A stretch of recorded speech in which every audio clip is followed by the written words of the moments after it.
ಸಂಸಾರದಲ್ಲಿ ರಾಜಕೀಯ. ತಾನು ತನ್ನ ಮನೆಯಲ್ಲೇ ಪರಕೀಯ. ಇಲ್ಲಿ ಅತ್ತಿಯ ಹಣ್ಣು ಬಿಚ್ಚಿ ನೋಡಿದರೆ ಬರೀ ಹುಳುಕು ತುಂಬಿ ಹುದು ಕೇಳೋದೋರೆ. ಕೇಳು ಸಂಸಾರದಲ್ಲಿ ರಾಜಕೀಯ. ತಾನು ತನ್ನ ಮನೆಯಲ್ಲೇ ಪರಕೀಯ.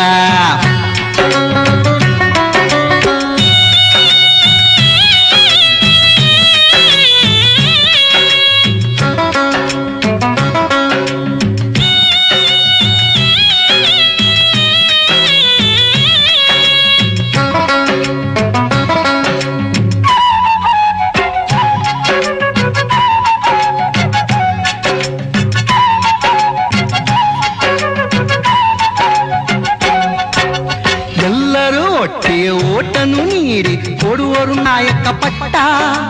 ನಂತರ ಅವನನ್ನು ಕಿತ್ತು ತಿನ್ನುತ್ತಾ ಹಿಡಿಯುವರು ಆತನ ಜುಟ್ಟ.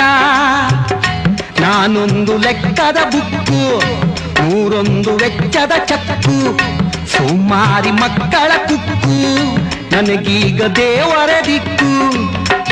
ಇಲ್ಲಿ ಅತ್ತಿಯ ಹಣ್ಣು ಬಿಚ್ಚಿ ನೋಡಿದರೆ ಬರಿ ಹುಳುಕು ತುಂಬಿಹುದು ಕೇಳದೋರೆ. ಕೇಳು ಸಂಸಾರದಲ್ಲಿ ರಾಜಕೀಯ.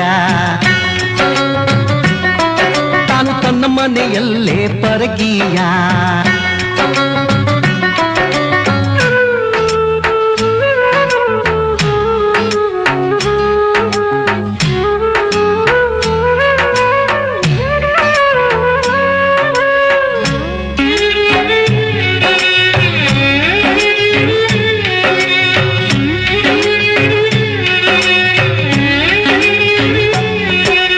ಹಾಸಿಗೆಯನ್ನು ಪಡೆದವರೆಲ್ಲರೂ ಕೊಟ್ಟರು ಮುಳ್ಳಿನ ಚಾಪೆ.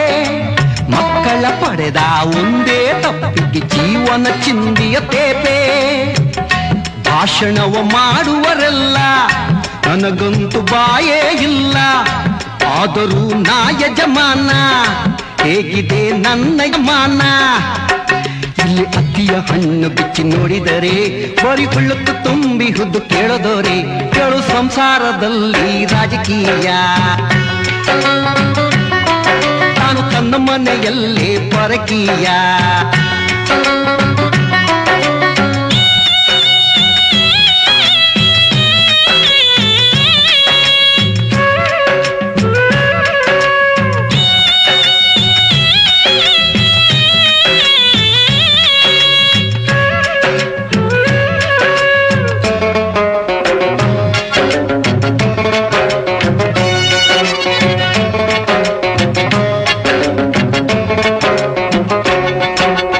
ಮಮತೆಯು ತುಂಬಿದ ನೀರು ಕುಣಿಸಿದೆ, ಬೆಳೆಸಿದೆ ಹೂವಿನ ತೋಟ. ಅರಳಿದ ಸುಂದರ ಹೂಗಳೆಲ್ಲ ಗಾಳಿಗೆ ತೂಗುವ ಆಟ. ನೋಡುತ್ತಾ ಸಂತಸಗೊಂಡೆ, ಜೀವನವು ಸಾರ್ಥಕವೆಂದೆ. ಹೂಗಳೇ ಮುಳ್ಳುಗಳಾಗಿ ಚುಚ್ಚಿದರೆ ನೋವನ್ನು ತಿಂದೆ.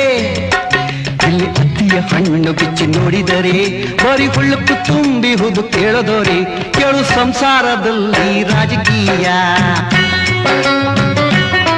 ತಾನು ತನ್ನ ಮನೆಯಲ್ಲೇ ಪರಕೀಯ.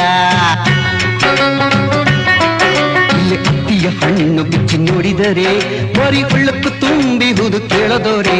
ಕೇಳು ಸಂಸಾರದಲ್ಲಿ ರಾಜಕೀಯ. ತಾನು ತನ್ನ ಮನೆಯಲ್ಲೇ ಪರಕೀಯ.